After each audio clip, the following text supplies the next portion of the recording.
Viidiyoo kana biraan tarin keessattuu ijoollee shamarraniitiif waa'ee bultii keessatti waan tokko isin argisiisa.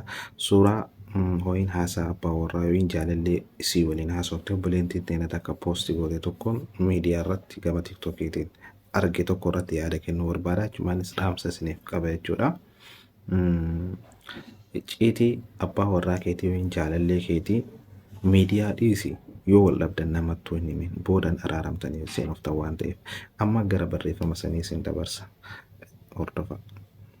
Jalqaba irratti poostiin kun nama wal jaalatu irraa kan hin eegamnedha. Akka hubadheetti isinii dubbisa waan inni jedhee waan isin jetteen. Qooyi ati ofiin bultamoo anaan bultaa jedheen. Maal balleessee jetteen. Waan balleessiteen beektu ni sirreessaa rakkoon kana jedhii jetteen. Jalqaba irratti irraa haixee jirti suuraa kee poostii gochuu dhiisii koomentii namaa hin deebisiin online irra hin taa'in jedheeni gurfate jechuun nama abbaa warraa yookiin jaalalleetti jedhee yaada geeffattee jetteen. Waa'ee siyaasaa sheer hin godhin ijoollee waliin waa'ee gandummaa hin dubbatin. Deebisiiti kun immoo kolfee taphachuun amala koo waan ta'eef amala achirraa galuutti barreeffamne ishee shakkiin na shakkita yoomumaa waan jedhu na fakkaata. Innis akkana jedheen kana hunda yoo hin dhiisin anaaf ati addaan baana jedhe. Garuu jecha kana irratti namni waan ofii jaalatu ni gorfataa ni lolataa ni quuxessaan. Ani gama kiyyaan balleessaa isa biratti hin argine jechuu gorfatuu lolatuuniin nama wal jaalatu dhiiras ta'e dubartii yoo waliin lolatte badiin agarre. Garuu waan kana poostii gochuun qabdu turte obboleettiin teenya tun isin mee gama koomentiidhaan badii kana eenyu biratti argitan. Akkuma barreeffama armaan olii irraa hubattanitti namni kun jaalallee isaa yookiin immoo haadha warraa isaa ni gorsee waa'ee gandummaa irraa fagaadhu waa'ee siyaasaa sheer hin godhin online irratti yeroo mara hin mul'atin jecha abbaa warraa tokko hin jaalalleen jedheen tokko fiddee isiin poostii goote.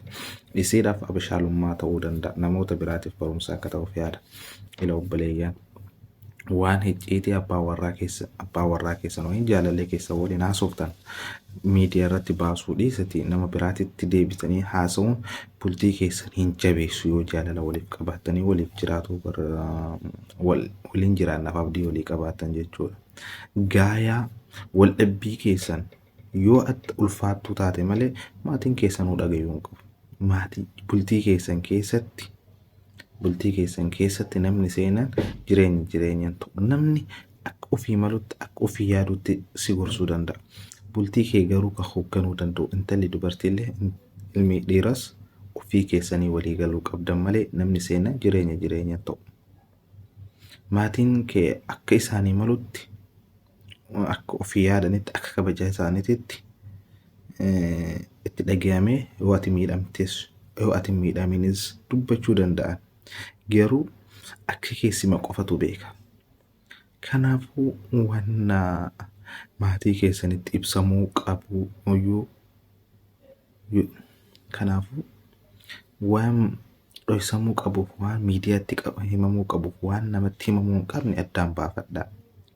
Ati amma abshaalummaadhaaf yookiin immoo dogongortaniif ooluudhaaf waan adda addaa jaalala namni si qabu san ibsachuu jecha asirratti baasuu dandeessa. Garuu nama kana waan kana argee baay'ee bultii keessan diiga.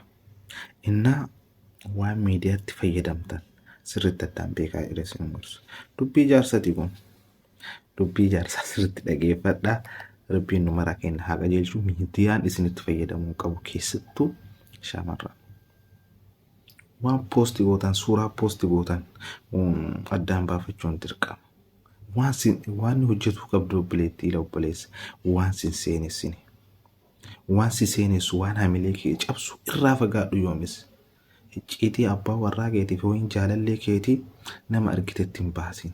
Namni marti gaarii sin gorsu miira keessa seentee ati yeroo san dubbachuu dandeessa. Booda immoo araaramtee salphachuu dandeessa.